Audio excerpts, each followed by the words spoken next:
It is a system where you evaluate incentive systems or changes in the organization by randomizing who gets the new system and who does not get the new system. And then you can compare the performance of those who receive the new treatment to those who did not get it, which is the control group. Why do we do this randomization?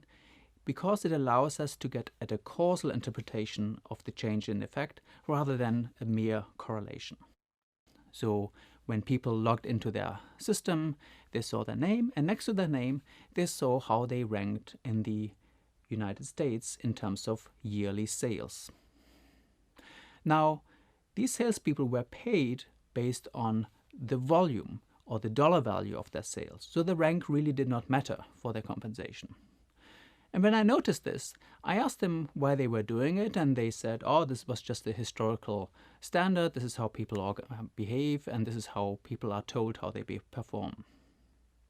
So in the context of these salespeople perhaps saw their rankings in the previous year, and when the new rankings came out in the subsequent year, they evaluate their new rank compared to the previous reference point they had, which was their year-to-date rank in the previous year.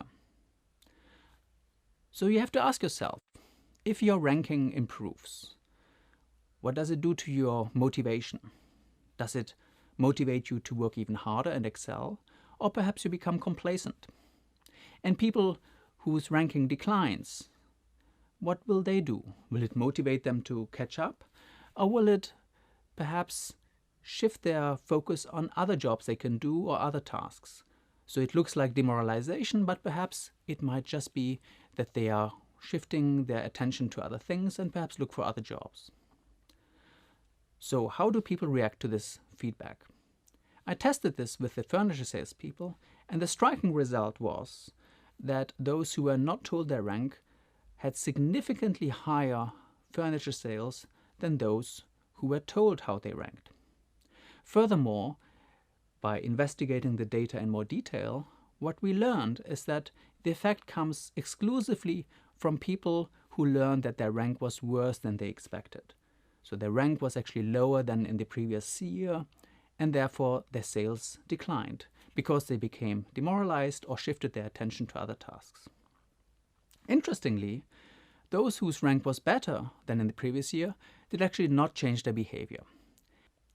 So when I tell you that you're actually better than you think than you really are, then therefore this positive feedback is not a surprise to you because you are already thinking of yourself as being better than average.